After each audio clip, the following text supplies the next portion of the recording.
What's up, everyone? Welcome back to another episode of Boleros. Sam here with the Sultan of Sando, Mr. Gablim, and Maui Up. What's up, guys?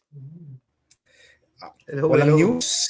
Walang news. Yung last season meron eh. Diba? Right after the UAAP season, we got some I don't want to say some Nabs bombs. It was great project and the Cebu boys, but we got some news na yun. Wala eh. I think we got one player from Lyceum going to UE. That's it from Nabs and nothing. Come Wala. on, Wala. Nabs. Wala. Ano man Kiefer naman? Alas ang balita. And si Mick Mm. Pingris, mga non-college news pa. Oo nga. Ayun nga eh. Kaya nandito tayo ngayon. Ayan, guys. Kaya tayo nandito na ngayon dahil walang news. So we're going to do one of our favorites that we do every season. And that's our seasonal fantasy draft where we'll draft some of our favorite players from the season. So when we do our fantasy draft this year, it's going to be the season 88 roster. So we're drafting players based on their season 88 performance. Okay? So let's say you're drafting sino ba Gab? Si Mike Phillips based on his performance this year lang, not on the past years, or si John Ray Pasaol this year lang yung how he performed in season 88, not don't look at the previous years. And then we also have some rules. I think uh we cannot draft two players from the same team. So once we draft someone from one team, we cannot draft anyone from that team anymore again. Essentially, Uh we're building an 8-man roster, one player from each team. One Ganon ang player from rules each team. natin. So Okay. so Para, oh, normally maraming nagko-comment bakit hindi nyo draft si ganito, si ganyan. It's because very deep yung ibang teams but we can only draft one from to build our team. So for each school we will pick three players basically, the top three players from, or not necessarily top three, but the three players that we liked from each school. So um did I miss any rules, Gab? Alam ko na, may isa pa. We cannot draft multiple FSAs, foreign student athletes. So just like the UAAP, one foreign student athlete per team. But before we get into our fantasy draft and kung ano yung order ng fantasy draft natin, we still have a surprise from our sponsors, I would say. So Gab, take it away. Merong pasabog si Varsity Lifestyle. grabe. Mga May tenista pahabol. tayo, nagpo-promote ng green. But yes, our sponsors for this season and the sponsors of the UAAP in general for the next couple of season, Varsity Lifestyle Co. has once again released the championship shirt of the De La Salle Green Archers in a new colorway. So the previous one was a black colorway, the black shirt. Now we're getting a green one. The So animo version. the animo version. Uh, Again, Varsity Lifestyle Co., the official licensed merchandise of the UAAP until season 90, I believe. And if you want to purchase that brand new green championship shirt sa lahat ng mga lasalista dyan, or kahit di kayo lasalista at gusto yung mas magsuot ng green, go lang. Use our code Boleros upon checkout on the Varsity Lifestyle Co. website. The link is in the description below. You can get 10% off your order. All right? So I think there are still people buying the championship shirt, which is why they released a new colorway. So Madali na naman yung si Gab. Sosotin niya. I draw the line there, bro. I'm gonna promote Lasallian Championship shirt, no problem. I'm not The wearing animo one. version. I'm not wearing one. Maui, I think ikaw din, di ba? Yun yung line, I draw the line there. I'm not wearing a Lasal shirt on a podcast. There's no way. Wala akong green shirt. Isa lang green shirt ko, the one I wore nung game 2 ng finals. Before game 2 of the finals. But yeah, pag gusto nyo samahan yung championship shirt na yan ng aming Boleros caps, still available in all colorways.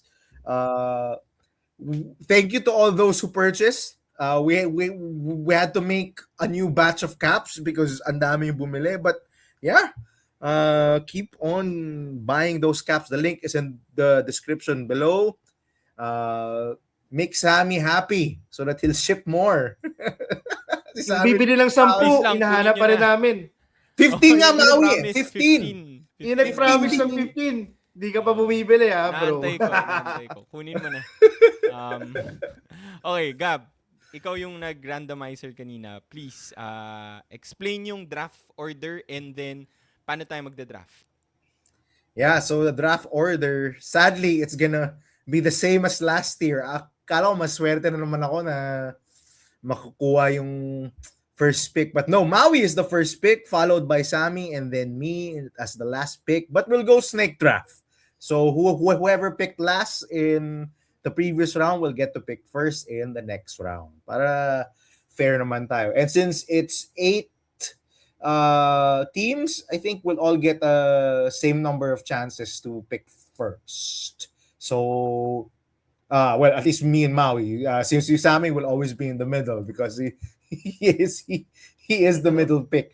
So, yun. And then, again, one player per school. Okay, one player per team. So if one of your favorite players does not get picked, again, we have rules. Okay, we have rules.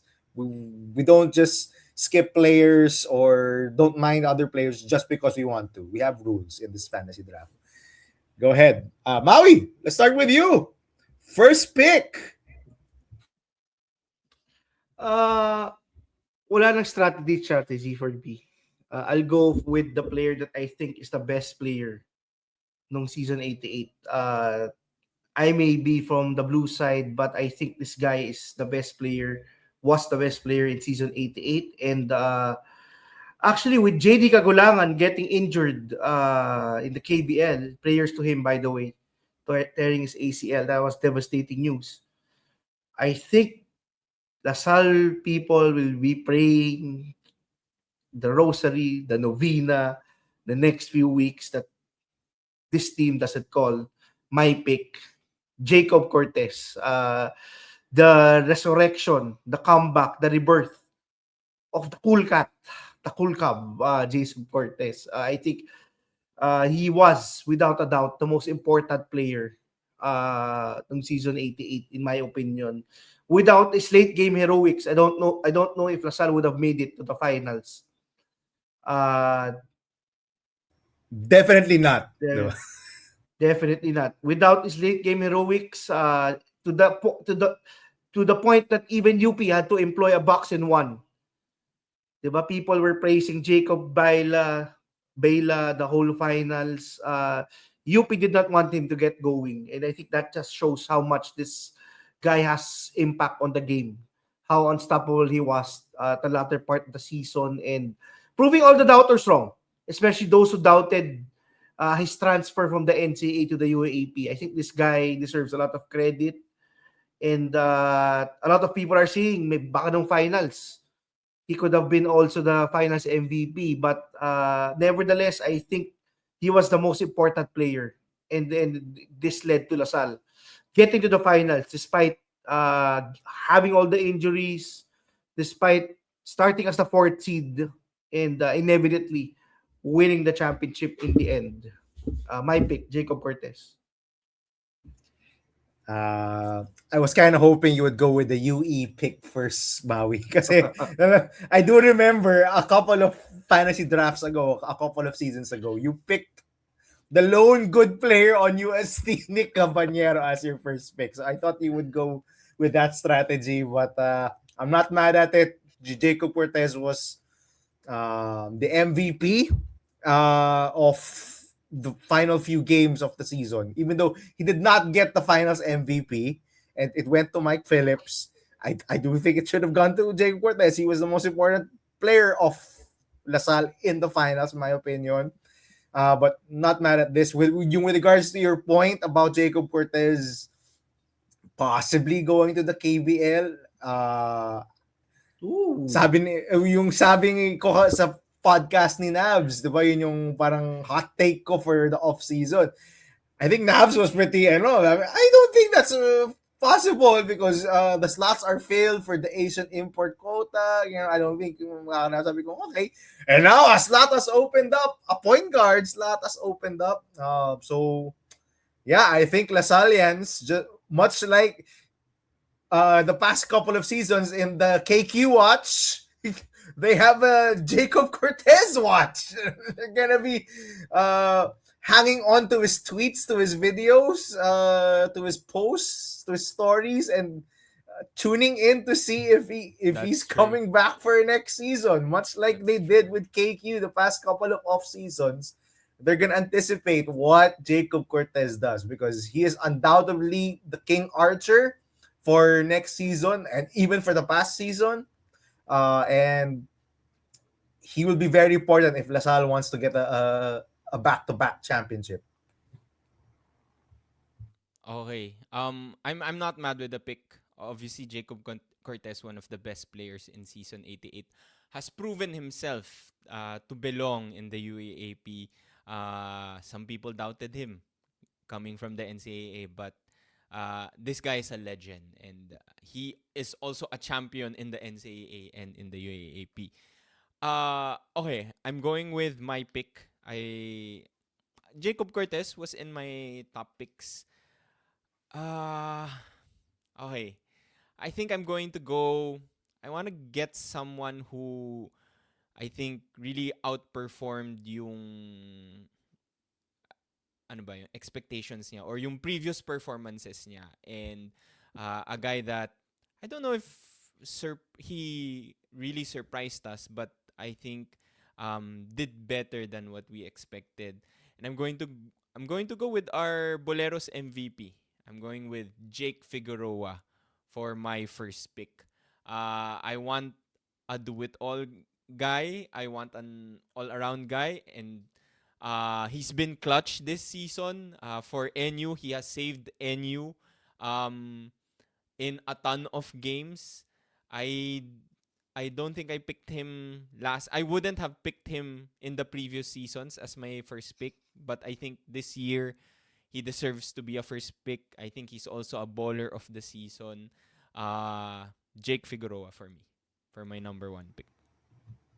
I was eyeing him for my first pick, Sam. So langhiya ka. Yun lang masasabi ko. Oh, okay, okay. Hindi, kasi Okay. I do want to build my team. If you've seen my past couple of drafts on this version of our season drafts, I do want to build a modern basketball team. And what other way to build a modern basketball team than having a two-way player like Jake Figueroa? A guy who can orchestrate the offense, run pick and Who roll, can do it and all, no? yeah, could do it all in play make for others. The outside shot is iffy, comes and goes. Pwede na. But yeah, yung pwede na, he hits it now, and the mid range is money. But on the defensive end, can switch multiple times. It can switch on multiple positions. Can guard multiple players. So that's something that I really value, and I'm sad that he's not gonna be on my team, but I do have backups. Just saying. I mean, mahirap tong first pick. Ang daming pwedeng, ang daming options na you wouldn't, Ang daming it's hard options. to argue against them. Maui, yung any thoughts on Jake before I make my pick?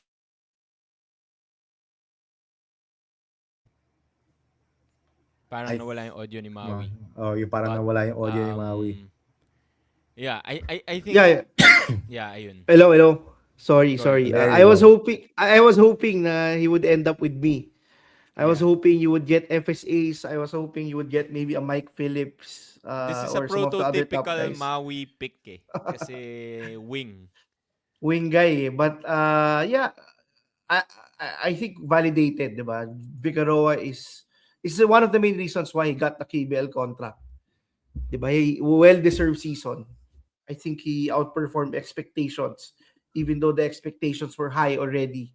For a guy like him who was already a super senior and happy that he's gonna get a chance in the KBL.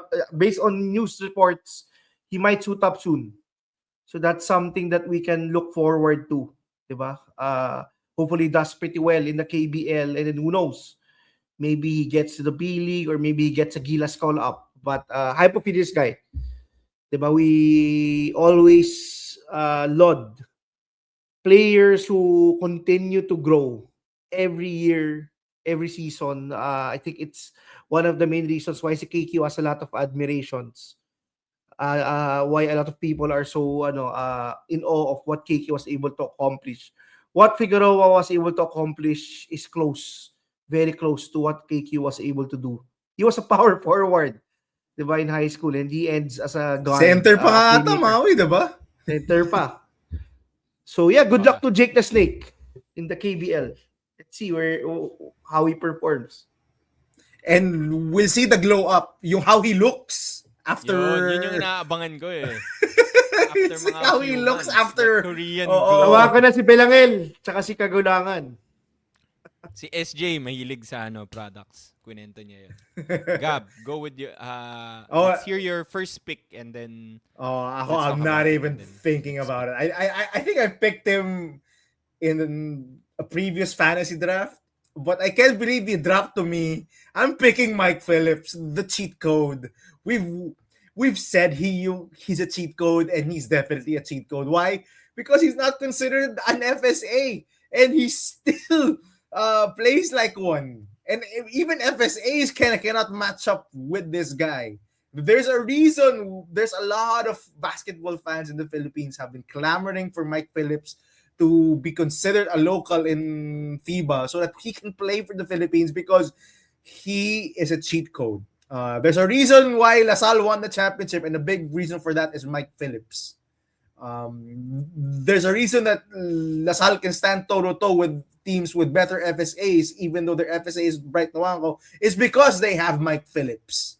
Diba? second straight season na second place in MVP votes based on the statistical points. Yep. And you see the product on the court, diba? His intensity, his emotional leadership, his vocal leadership also. He keeps his teammates in line. He shouts instructions. He attacks the rim. He attacks the glass. He blocks shots. Remember, you remember that chase down block on Noy Limogat to essentially seal the deal in Game 3. He does it all. Game 3. Monster Game 3, exactly. The perimeter shot is not there. The free throws definitely not there. The free throws have improved. He changed his routine. So the Ren Ritualo effect might have come nung dulo nung season. But I think there was news he signed with a US based or California based sports agency. So he's maybe so he's maybe looking beyond even Asia as his target to play pro basketball. And I would not be surprised if he ends up like a world import or ends up in a higher tier league because he has good size, he has good athleticism, his basketball instincts and skills have definitely developed over his 5 seasons at LaSalle. Maui keeps on harping on this for the past couple of seasons. His development has been tremendous. So, for those who are sad that he's not going to be in the PBA draft, why will he go to the PBA? He's too good to go to the PBA. Why? Why get paid that low if you can get paid much higher in other leagues, diba? And so I love Mike. I've always loved how he plays ever since season 84 when I think si Boom Gonzalez or si Nico Ramos coined the term Motor Mike, and he's deserving of whatever pro contract he gets in whatever league because he's worked his ass off to get to where he is, and I'm proud to say that he is once again on my fantasy team. Meaning I don't have to draft an FSA early because I have Mike Phillips. Maui, Sammy. I love the pick. Actually, Mike was my original first pick. Sabi ko, whoever, if Maui picks sa Lasallian, I'll just, between Jacob and Mike, pipiliin ko na lang yung matitira dun sa dalawa. The reason why I didn't pick him, I just took a look at my picks from last year. He was my first pick last year also. And I wanted to build my team around someone else this year. So, para hindi naman magmukhang same as last year lang. So, I do love the Mike Phillips pick this season. Yung nalala ko nung season 86, I think I had Malik Diouf and Mike Phillips on my team. Parang gano'n nata yung... Oh, yun. Yun yung nag-UST kami ni Maui. You had Diouf and Mike. Last year, I had Mike. So, I changed my pick this season. But, yun. Stat sheet, stuffer, cheat code, you said it all.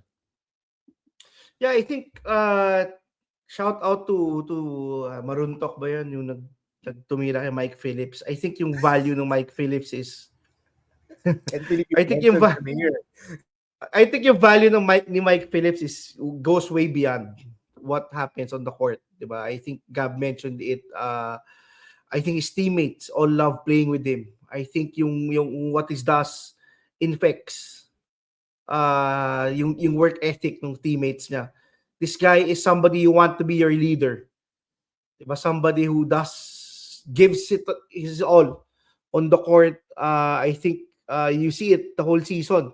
After the injuries, pag may player on the floor, he always runs to try to prevent it from happening again. And that's somebody you want as your captain. I would have picked Mike Phillips. I'm just too biased with Jacob Cortez.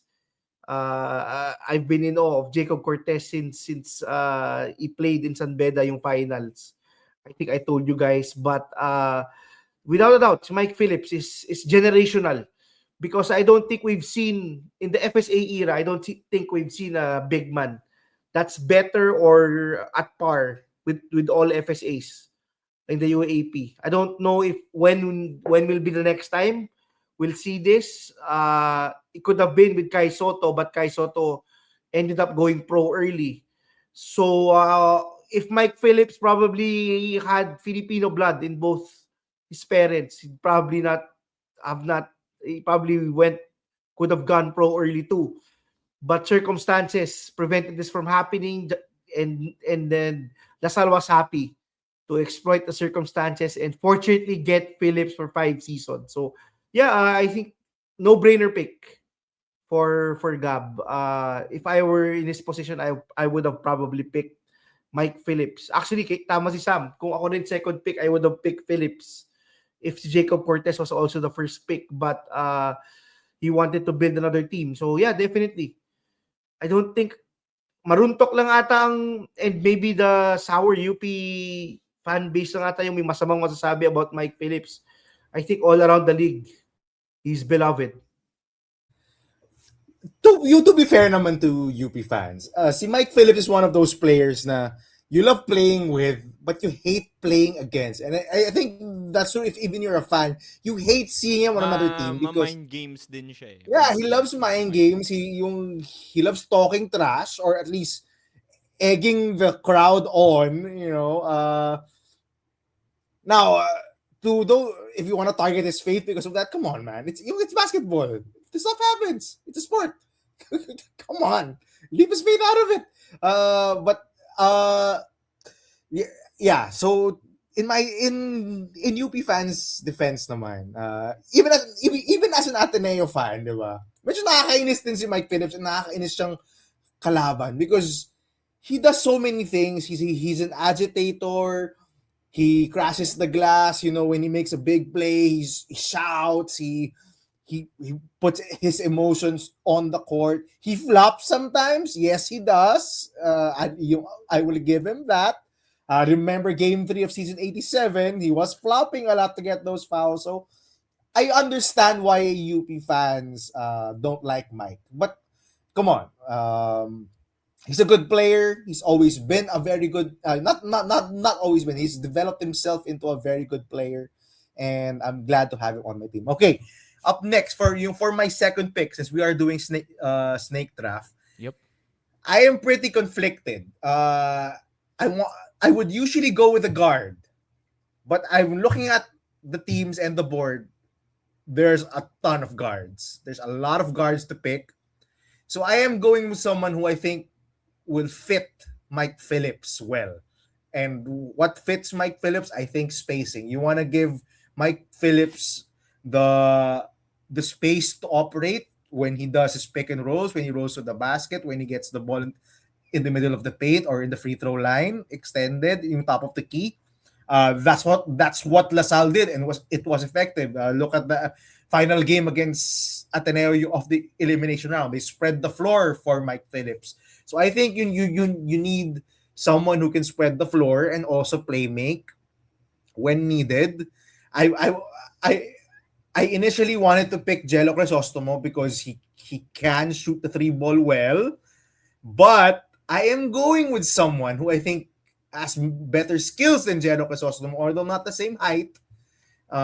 Kirby Moncopa from the FEU Tamaraos. Yes, I am skipping John Ray Pasaol for my FEU pick and I'm going with Kirby Moncopa because I love his skill set.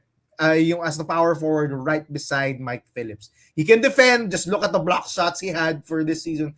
I think he's only around 6'4", 6'5", so he's not the tallest power forward, but he can space the floor. He can hit the mid range. He can hit the three pretty well, and he can play make.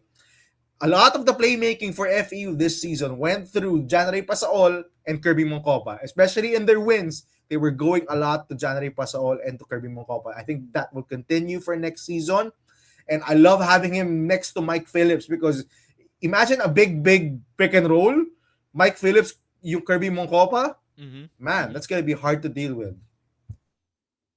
I love this pick, Gab. This is so funny kasi yun yung you're basically picking my backup. Kasi kanina, 'di ba? I wanted to pick Mike. Then my second pick was Jake. But I knew you were gonna pick Jake. So sabi ko, sinong backup ko kay Jake Figueroa after Mike? It has to be Kirby Moncopa. Because I think yung fit talaga with Mike Phillips is perfect for a guy like Kirby Moncopa. And I think underrated yung 3-point shooting niya this season. I think he shot pretty decently as a 3-point shooter din.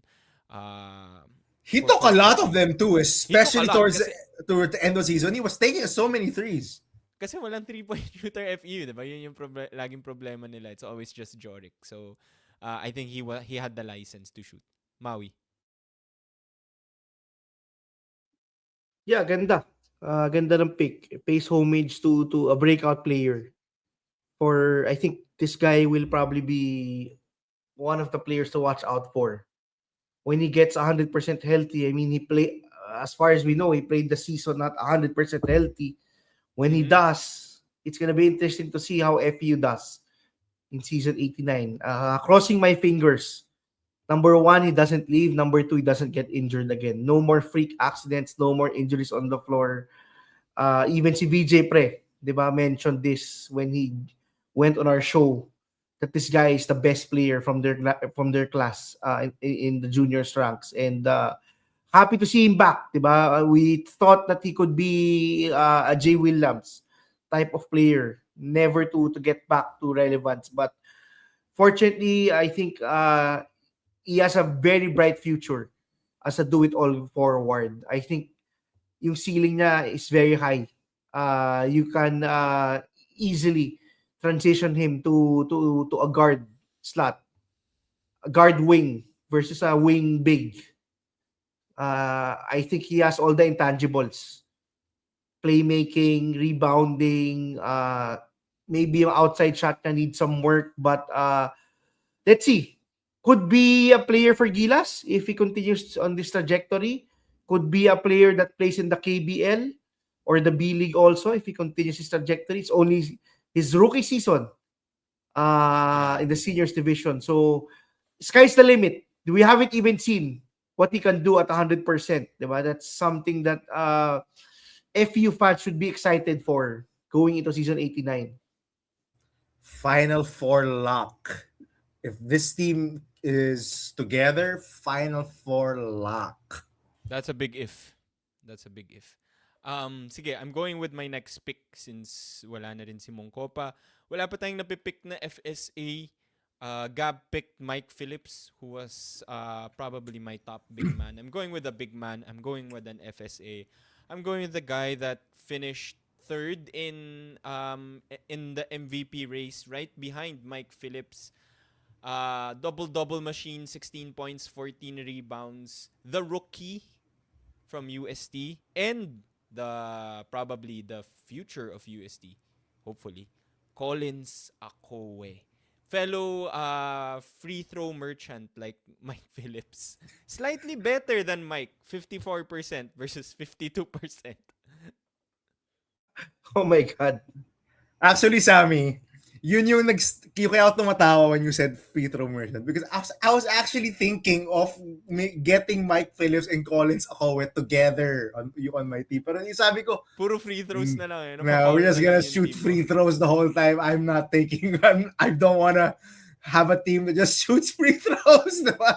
Pang isang out mo si Mike, pasok mo si Collins, ipa-foul lang ulit siya, gonna go to free At throw. least dati si Diouf marunong mag-free throw. Magaling mag-free Oo, throw. si Malik yung magaling mag-free throw eh. So, I love the Collins Akowe pick. If you ever want to build your team around the center, I think he has proven that you can build a team around Collins Akowe. I was one of the skeptics in the preseason whether he would be able to hang with UST's type of offense, but there was multiple points in the season. He was the offense for UST. They were feeding him a lot. Actually, there were some games that I thought that they weren't trying to look for Collins at all. And I was shouting at the TV, give it to Collins Akowe. I think, kailan ba yun? One of the I think the second round UP game, and then no, not second round. He took too many free throws there. I think the Adamson game, they weren't going a lot to Collins Akowe. I think they were shooting a lot of threes. They were doing yung dribble and drive, but they weren't feeding Collins. And I was shouting. I think I was texting you guys. Sabi ko, why aren't they giving it to Collins Akowe? They have to give it more to Collins Akowe. And then finally, I think no fourth quarter and overtime they were starting to give it to Collins Akowe. And that time, finally, they're giving it to Collins Akowe. Because none of their guys could score, and si Collins Akowe is right there, a beast in the paint. Maybe you want to give it to him. So, hard to stop. I can't wait to see him develop. I think I speak for the three of us. Whether it's just improving his free throws, whether it's extending his range to beyond the paint, or even just a floater from the free throw line, or somewhere within that Raven Gonzalez range, diba?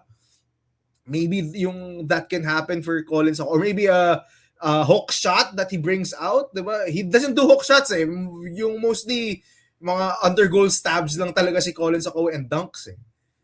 So maybe if he can have that, he showed some handling. I do remember he drove on Gani Stevens a couple of times during the season. So I can't wait to see how he develops for the next couple of seasons with the UST Growling Tigers. Hopefully still with the UST Growling Tigers. We'll see. Maui, your pick? Yeah, just some comments on Akowe. Ang ganda ng storyline niya from last off-season, di ba? I think a lot of people were mocking him or laughing when he was saying na he was eyeing a Division 1 scholarship or a Division 1 stint. And I think all of the people have doubted him, including us. Nakagat natin dila natin lahat because when he played that first game against UP, he showed that he was going to be a force in the UAAP, and without a doubt, I think he's the future of UST. Coach Pido has 2 seasons to maximize Collins Akowe, and let's see what happens after. But interesting to see what he works on for year 2, because we were so surprised for year 1. I do hope it's not like he hasn't peaked. I do hope that he continues to improve. I do hope it's not like Momoway, who we thought was gonna be a generational FSA and had his peak, I think, nung rookie or sophomore season. So that's something I'm interested to see for Collins Akowe. I think he could potentially be naturalized in the future and eventually get his we can probably try to get him eligible for Gilas because he's been here for so many years already. So that's something to watch out for.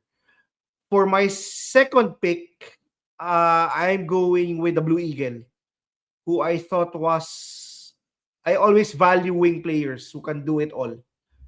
And I think Ateneo fans join me in saying sayang that he's playing only one season in Ateneo. He would have been a crowd favorite. He was a crowd favorite in season 88, not just with the fans, but also from the women. uh, Definitely si Dom Escobar.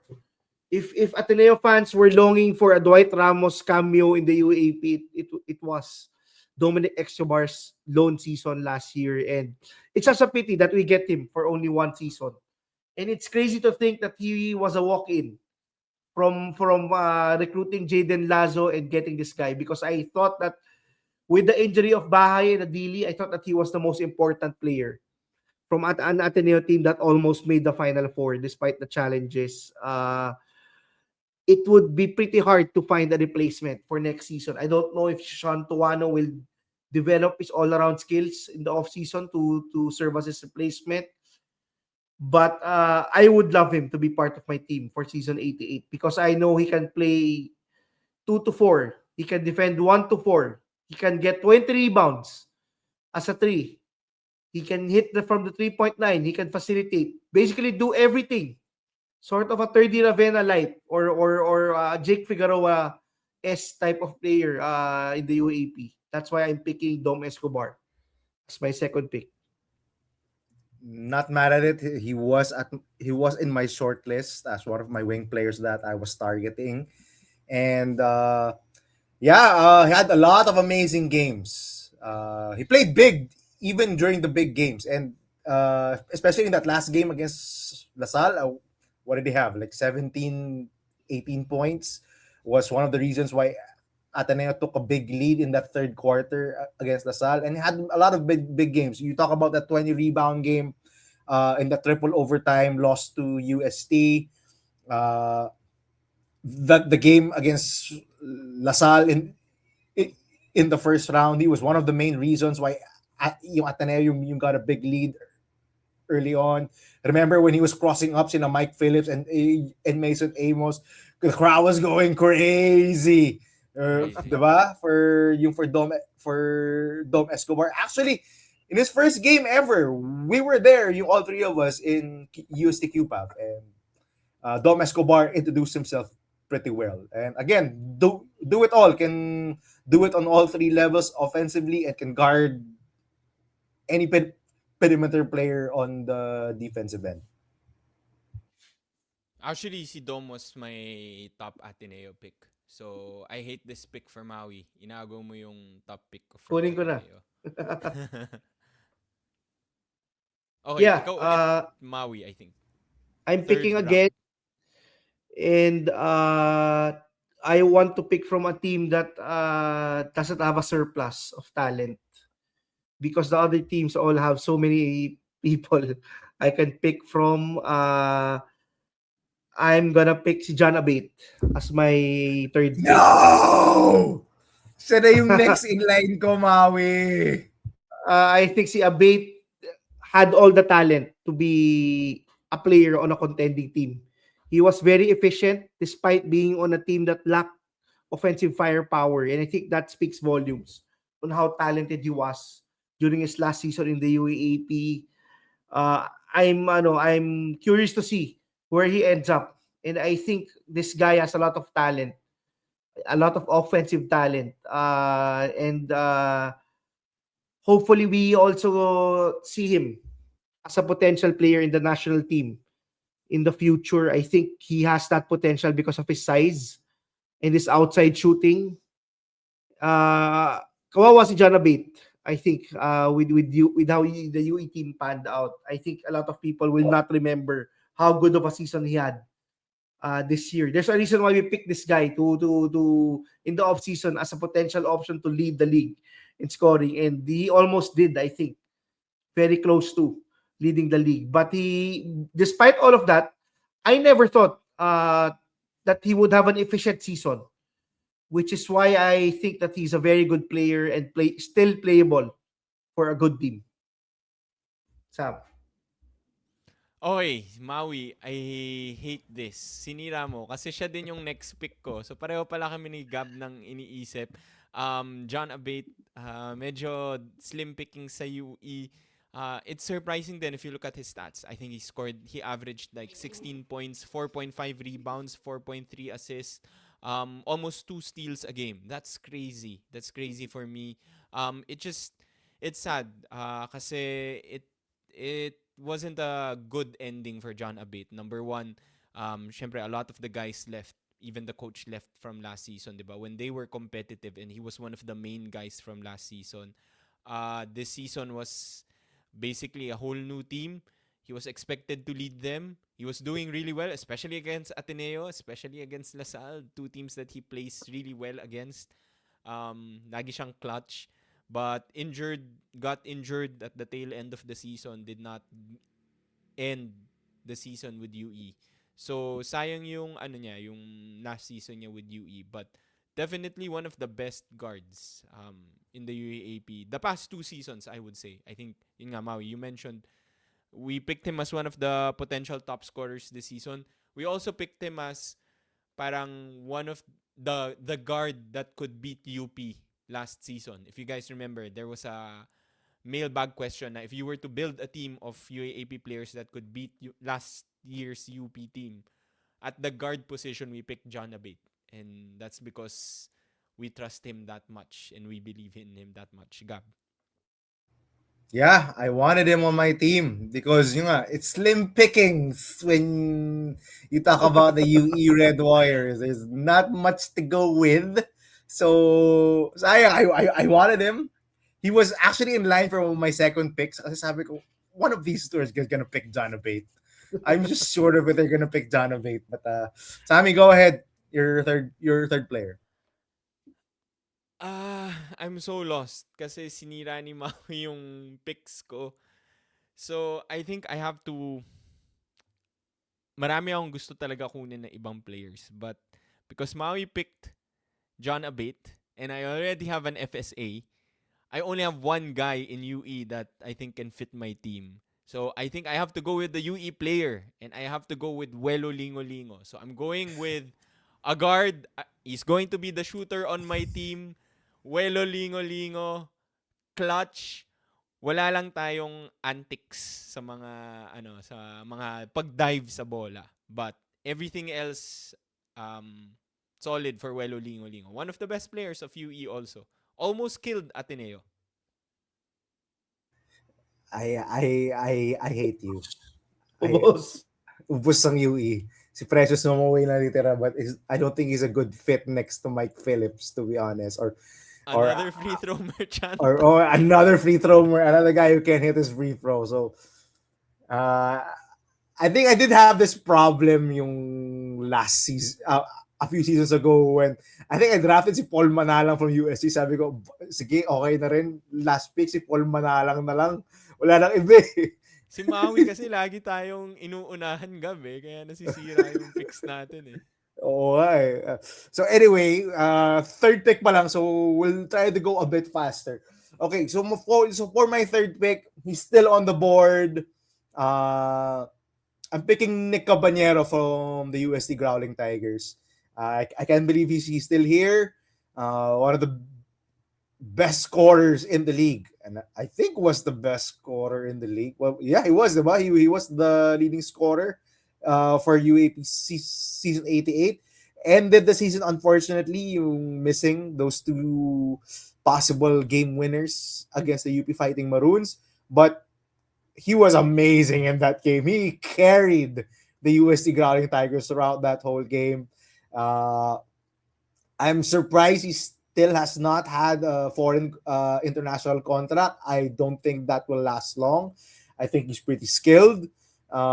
Scoring, just his moves are just amazing. He has this favorite move that I really love, that when he drives hard right, feels the contact, spins middle, and then drops in a floater. It's nearly unstoppable every single time because of how strong he is. Because when he bumps you, you go flying because he's just that damn big and strong. The 3-point shot is still something he needs to work with. He needs to work on, much like Jake Figueroa. But I won't be surprised if he develops that uh, in his pro career. Sana Yeah, it's the makapunta price sa we pay. The price we pay liga. for picking UA players. Gab was Nanakaw able to si pick Nick Caballero Caballero. eh, no? I think we've said so Ikaw, much about Nick. ikaw ulit, Gab. All right. I'm torn here. I want a guard. Um, but I don't know which guard to pick, to be honest. John Ray Pasol, I can't pick him anymore. I Ang can't dami eh, pick. no? Ang daming magaling. Yeah, ang daming magaling nga. But sige, I am going with a guy who can play either wing position and can handle the ball, and is sometimes my favorite player on UP, if not for his on and off uh, antics. I'm going with Harold Alarcon.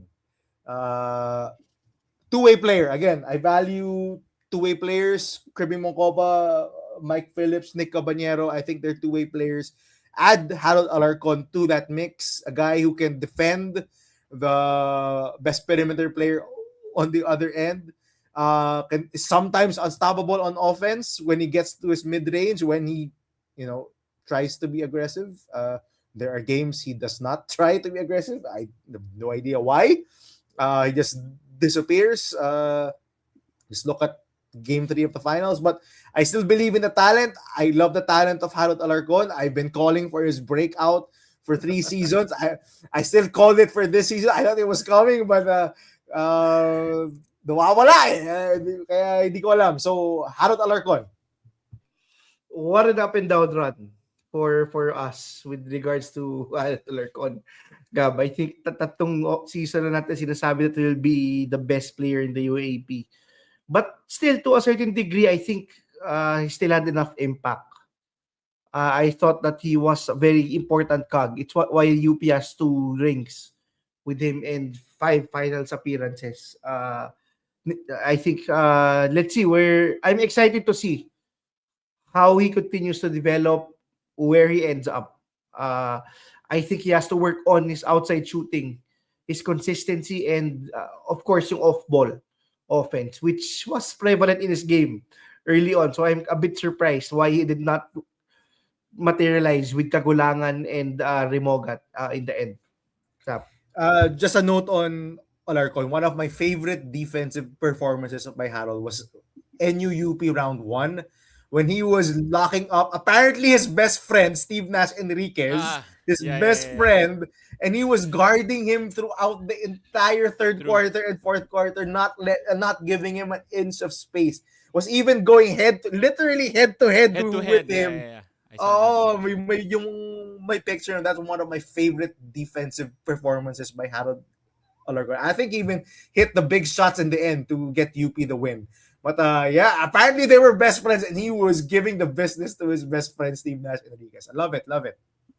One of the best photos of the season din. Tsaka ano, I think I think may ligang labas sila ngayon. I think like may videos na their teammates sa Woo! isang ligang labas, si Harold tsaka si Steve Nash, and they were vacationing together. May mga videos nakikita ko sa social media. Okay, nasa na tayo? So Gab, you already have 1, 2, 3, 4. So fourth picks. So this is the fourth round. Ah, okay, sige. You pick Harold. Sige, I'm happy with my pick. I'm going with the MVP of season 88. I need a guard. I need a playmaker. I'm happy that the MVP is still available. I'm going with Jan Ray Pasool. One of the biggest surprises for me, I think, this season 88.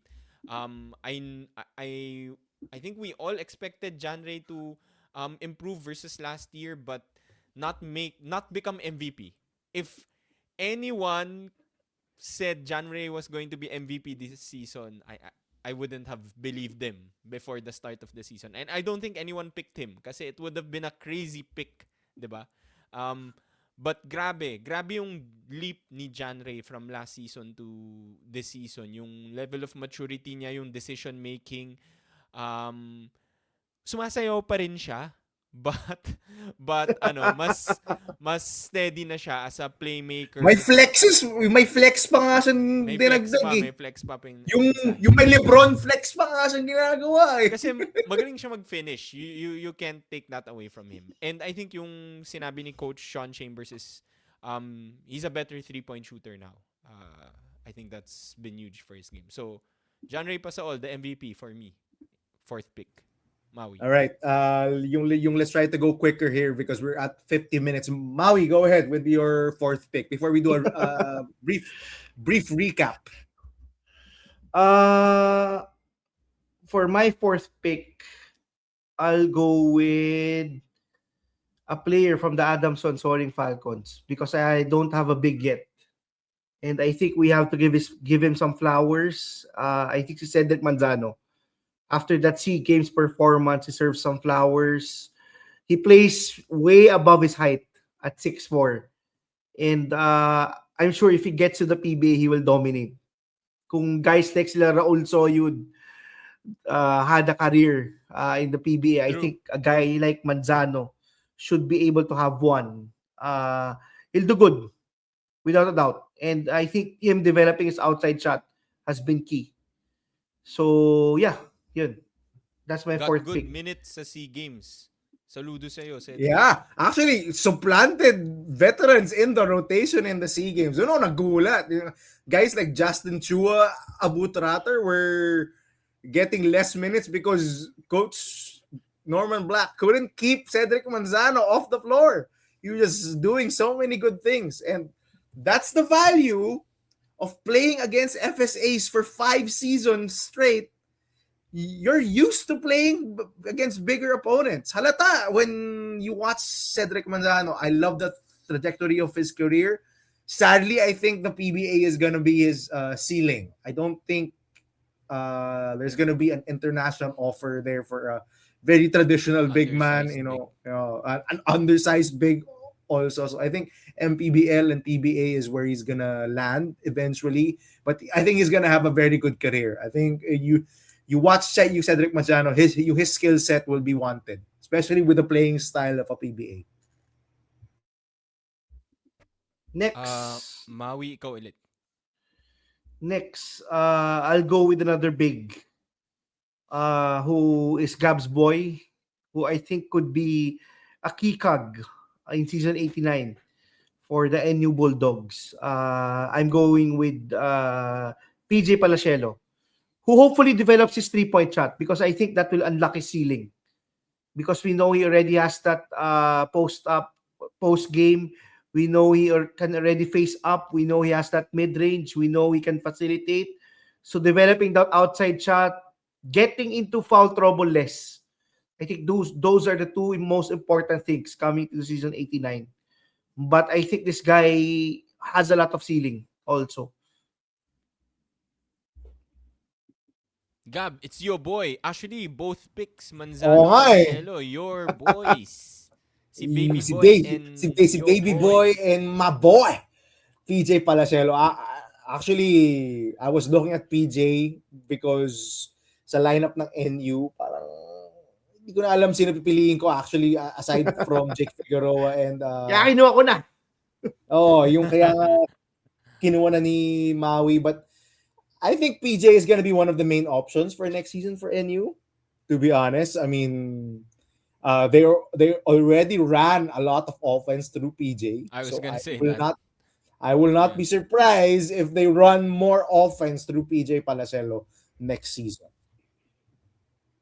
Okay, next. I'm going with my next pick. So right now I have Figueroa, Akowe, Lingo, and Janre Pasaol. I think what would be perfect in this lineup is a big guy, a guy that can stretch the floor, hit threes for my team other than si Lingo.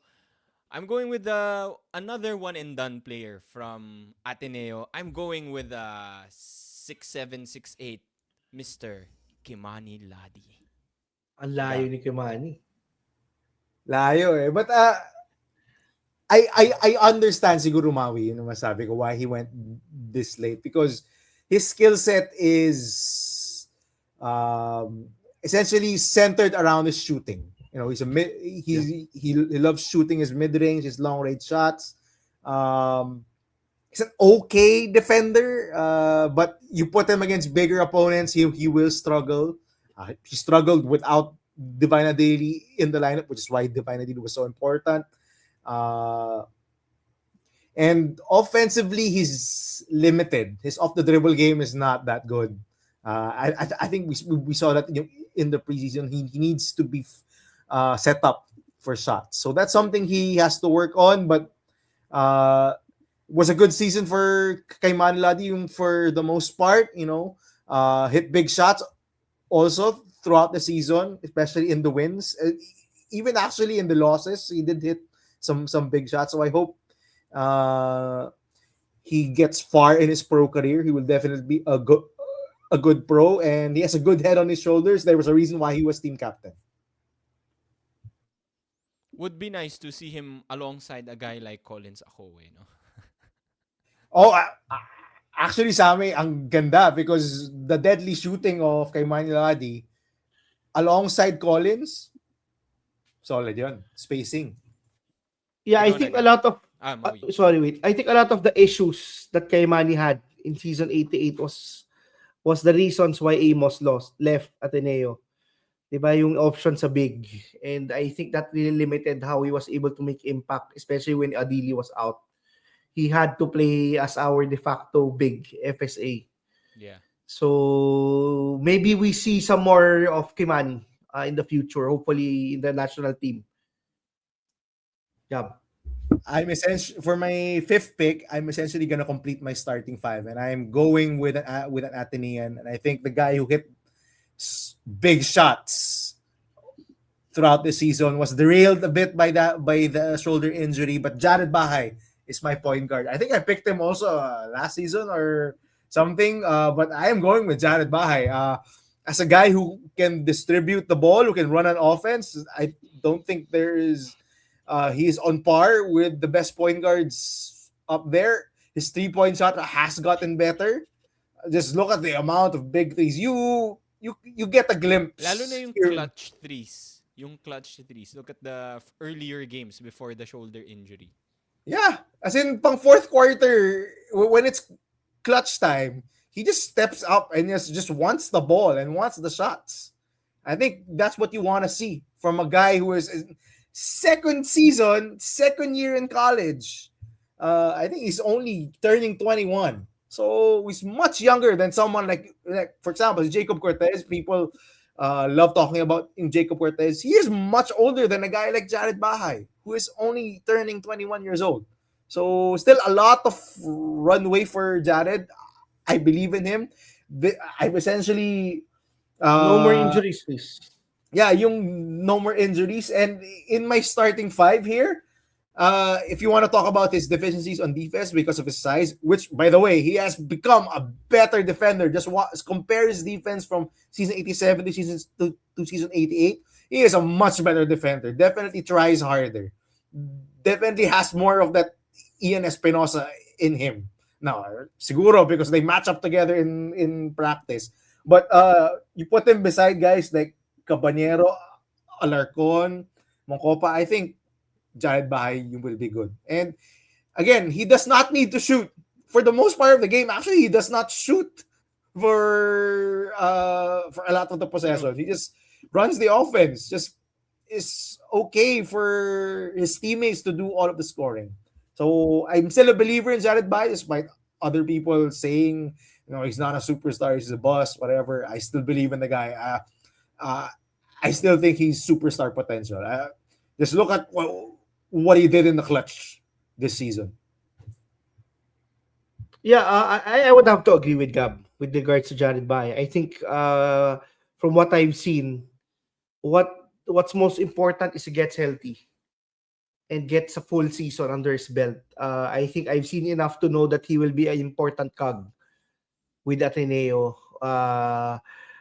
yung leadership and clutchness ni Jared Bae was something Ateneo really needed nung na-injure siya. And it was really limiting. It's very hard for a guard to have a shoulder or a hand injury because the ball is always in their hands. And probably a guy that I would say could prove a lot of doubters wrong in year 3. Let's see. Let's do a recap first. So these are our first 5 picks. So Maui has Jacob Cortez, Dom Escobar, John Abate, Cedric Manzano, and PJ Palacielo. Wala bang FSA. So Wala only pang Sammy has FSA. picked. So only Sammy has picked Ano? an FSA. Sammy has Jake Figueroa, Collins Akowe, Welo Lingo, John Ray Pasaol, and Kaimani Ladi. And then for my team, Mike Phillips, Kirby Moncopa, Nick Cabanero, Harold Alarcon, and Jared Bahay. And for my 6th pick, I'm going with a 6th man. I'm going with, I think, one of the best 6 men this season, and my most improved player pick, Ray Allen Torres from the Adamson Soaring Falcons. Who better to have coming off the bench and just give the ball and just get a bucket? Ray Allen Torres can play both guard positions, can also deliver in the clutch. We've seen him deliver in the clutch multiple games in this season. Just look at the clutch shot versus UP in the first round. The 20 points he scored in the 4th quarter against that crazy win over UST in the 2nd round. This guy delivers in the clutch. He's a microwave scorer by definition, and I love having him on my team. I would do I regret picking him over the other Adamson guards like like Matt Erolon and Matt Montebon?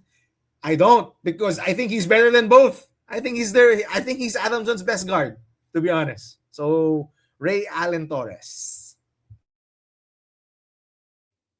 Love the pick. Another surprise. One of the biggest surprises siguro this season. Si Ray Allen Torres. Kahit actually nung preseason, hindi pa natin siya masyado... He wasn't on our radar, basically, nung preseason. So, huge surprise. Especially hitting that clutch game winner to start the season against UP. Doon pa lang, nagulat na tayo. And I do agree, Gab. I think, if you look at the entire season, probably he was the best guard. I can't believe I'm saying that.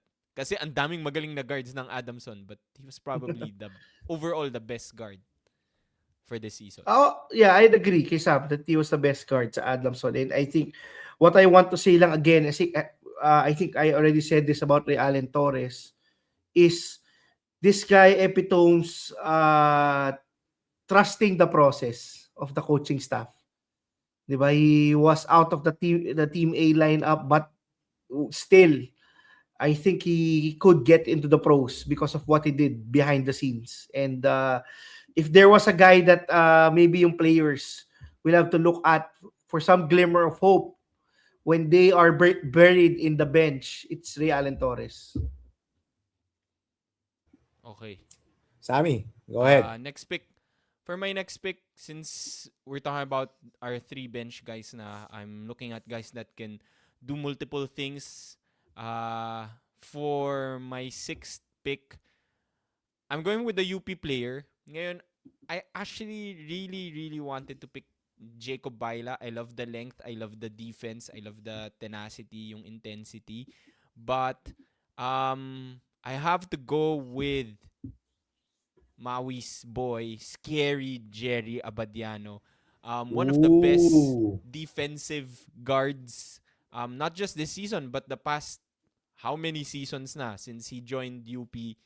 But he started out as a defensive stopper or as a defensive player, but he's proven that he's also more than that, I think. He's a 3-point shooter, mid-range master, and most importantly, another clutch player. So I would love to have Jerry Abadiano coming off the bench for my team. Don't remind me of clutch player. He killed Ateneo in round 2. Scary Jerry. just one thing I want to say. Scary Jerry originated on this podcast from Maui Up. I don't care if a group of people were calling him in high school. Officially, it happened here on Boleros. But yeah, Grabe I just want to bias. make that point. Uh, Grabe bias. I yeah, think but sa no, go Maui. Maui. ako comment ko lang, I think from the Maroon 5, this is the one that they will miss the most. Maybe people will say si Alarcon, but I think si Abadiano because he's the heart and soul. Has been Hindi ba si for 5 years. Felicilda? Felicilda miss nila. Seryoso si Maui. But I do agree. I agree, Maui. Yeah. Your pick. Yeah, it's my pick to pala again. So I can't believe it's 6th round and I don't have an FSA. So we're going with another UP player. I think si Francis Noruka deserves a lot of credit. It would be crazy. As Gab mentioned, I think in a previous episode, or I think with our collaboration episode with Navs, it would be ludicrous. Much like kay Konate last season, if the UP decides not to put Noruka as one of the choices for the two FSA slots come season 89, I think he was the best player of UP. Probably the most consistent player of UP the whole season. Kasi very up and down both Remogat and Alarcon. Maybe outside Abadiano, this is the guy that they could depend on the most. And I like his energy. I like how he energizes the crowd. He's a type of player that other teams don't like, other fans don't like. But he's a type of player that a fan base like UP who loves to get the energy going in the crowd. I think he's the type of player that they should want to keep because he is electrifying with those crazy blocks, with those baskets going, with him going all the way off a rebound. Maybe sometimes we scratch our heads, sometimes we go in awe. He's the type of guy that I would for sure keep as one of the FSAs for season 89 for UP. Francis Noruka. Actually, Maui, for me, I don't think it's a question of whether he's going to be one of the FSAs because I do think he will be. It's a question for me if he will be the main FSA because I don't think a team or a coach will go with one game I'll play this guy, the other game I'll play the other guy. That's going to be pretty confusing for the team chemistry wise. So I think one will be an alternate. Siguro something like NU, si Omar John will be the main FSA. But if Omar John goes down, si Modi Asana will take his place. Something like that. I don't think you would May alternate per clear game. hierarchy, Oh, basically. my clear hierarchy. Anyway, let's see how coaches do this. I don't think the alternating per game is going to be a sound strategy. I don't know. But yeah, if you ask me, Noruka has earned that spot to be the starting center of the UP Fighting Maroons at least. I think he was pretty good in the finals. And also, you love the development, not just the energy. You love the development. Remember, in the preseason, he was struggling with his free throws.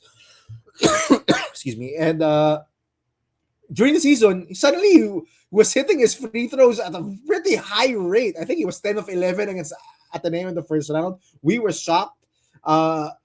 In the latter round, in the latter part of the season, especially in the finals, he was showing more patience. He was showing post moves. When he would get in the post, he would look first. He would analyze the defense, see where his teammates were at.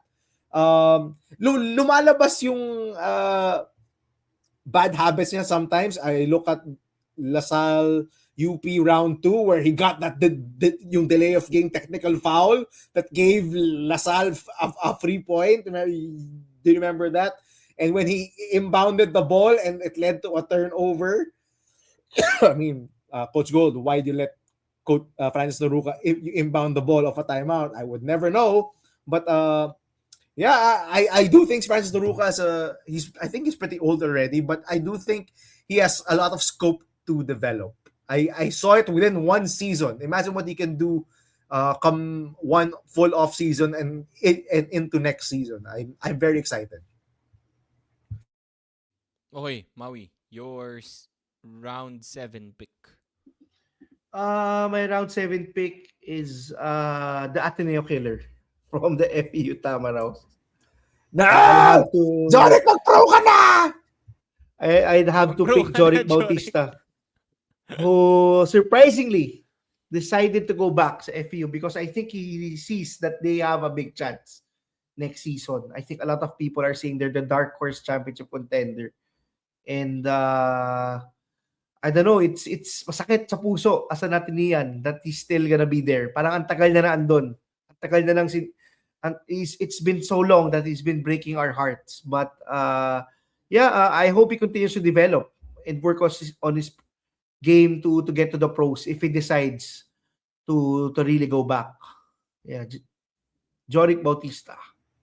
I love his development also. Remember season 85, he was my under the radar players to watch out for next season, and he developed into a star player.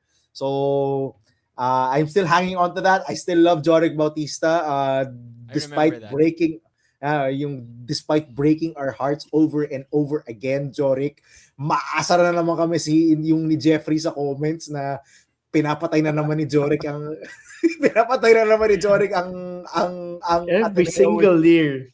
Diba? Every single year he has a game where he just Every destroys damn year. Ateneo. Diba?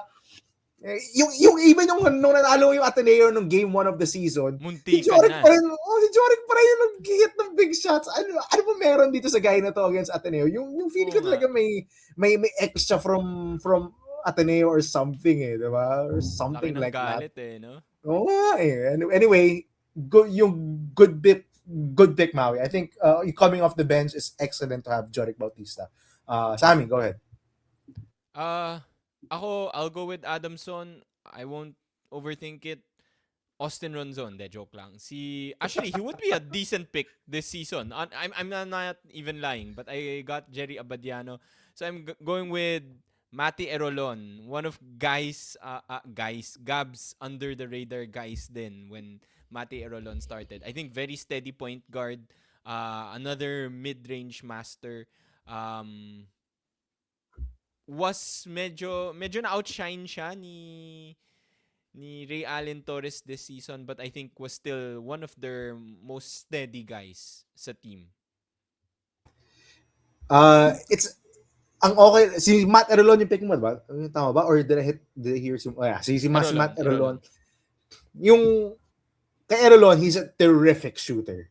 But siguro yung what prevents him from being consistent is that he's not very quick, he's not athletic. He's a slow, heady point guard with a good 3-point shot.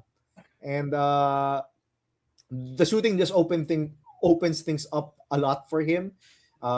His playmaking is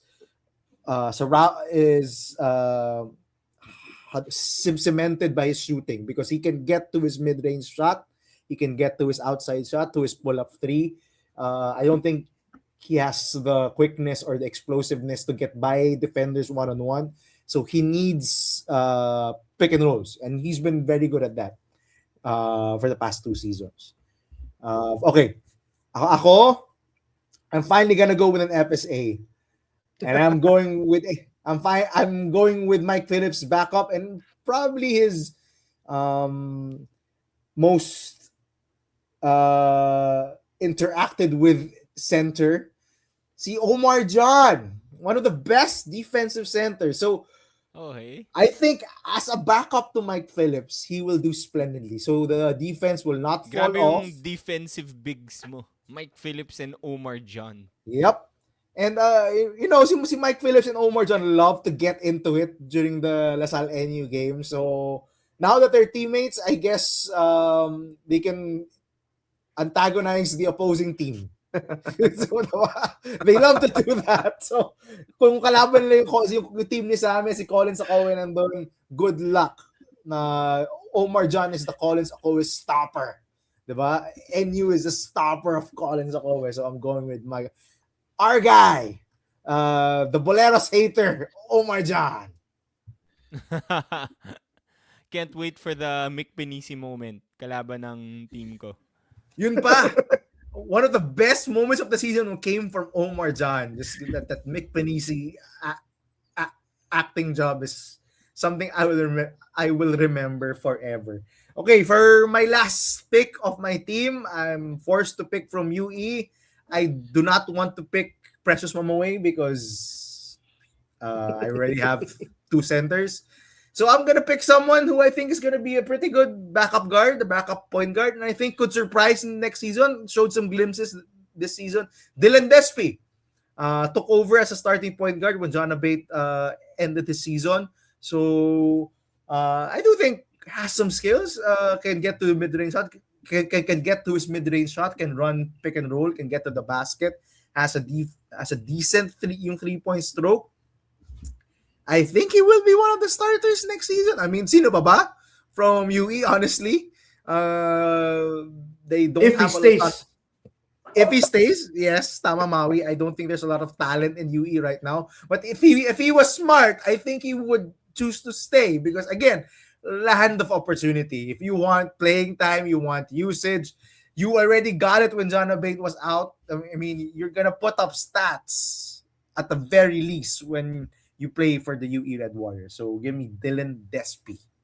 Talk about heady point guard. Yan, heady point guard din yan. So, Last Definitely. pick. Last Last pick, pick, Sammy. Sam. yeah, last pick. Sa akin, it's from Lasal. I already have Jerry Abadiano, my defensive guard, Matt Orelon, my backup playmaker. So, maybe I'm going with someone with some length. I'm going with Luis Pablo, Mr. ano ba, Mr. Ang Comeback, Pinay. Mr. Revenge Season, Luis Pablo, a guy that can do it all. On the floor, can defend the best players on the opposing team. Can defend multiple positions with his length and agility, and I think he's shown na he can do other things, no, kahit hindi siya yung main guy, but he can do the hustle rebounds, put back shots.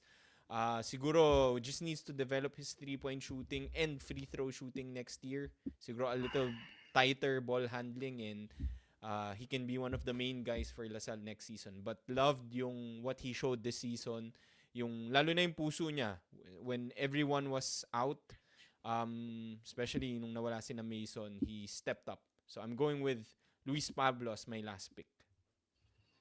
Kala ko you were gonna go Amos with their last pick. Or Naisip ko, But actually, pero I kasi wanted you to go weird with siya eh. Boris. Boris nga. Naisip ko yun, pero may genre na ako, may Abadiano na ako, may Akowe na ako. Medyo masyado na akong bad boys. So, ayoko na. Technical Masyado ng fouls. bad You boy. lead the league in technical fouls. Sasayaw-sayaw si Boris tsaka si Janre sa akin. So, Pablo na lang, Pablo. Yeah. Yeah, for my last pick, I will go with one of my favorite players now in the UAAP. I think somebody who is primed for a breakout season. Somebody who surprised us no off season with this outside shooting and improved ball handling. I would have to go with Jello Crisostomo, who I think is the sleeper pick of our draft because silang dalawa ni Fortsky could be. Because Si Cabanero Forsky, and nakalimutan ko. Wala, Actually, Mark Hindi ko siya Lemit. I makuha. also put Mark Lemit from UST. And surprisingly, Gab, since that 2 seasons ago, nung wala tayong mapili from UST, this season, I think marami kang mapipili. Fortsky, too Mark many. Lemit could have been Too many also to pick. Yeah. Yeah, I think si Crisostomo is a guy to watch out for. From our episode with Navs, he was the number one. He was my number one choice of a guy who I think who will take the leap.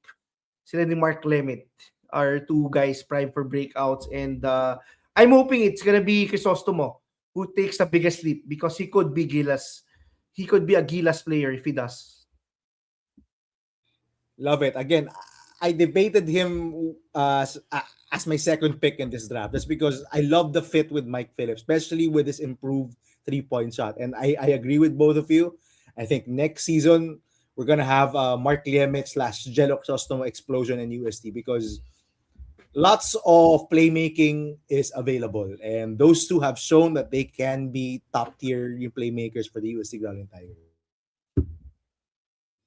Okay, quick recap of our 8 picks for Maui's team. He has Jacob Cortez, Dom Escobar, John Abate, Cedric Manzano, PJ Palacielo, and off the bench, he has Francis Noruca, Joric Bautista, Jello Crisostomo. For my team, I have Jake Figueroa, Collins Acowe, Welo Lingo-Lingo, John Ray Pasaol, Kimani Ladi. Off the bench, Jerry Abadiano, Matt Erolon, Luis Pablo. Last but not least, Gab's team, Mike Phillips, Kirby Moncopa, Nick Cabanyero, Harold Alarcon, Jared Bahay. And off the bench, you have Ray Allen Torres, Omar John, and Dylan Despi. So, that's it for this year's Season 88 Fantasy Draft. Please comment down below your team. Again, you have to remember lang the rules. One player from each team. And let us know who you think won this draft. Is it Maui's team, my team, Gab's team? We'll see you again next time. Bye-bye. Ingat!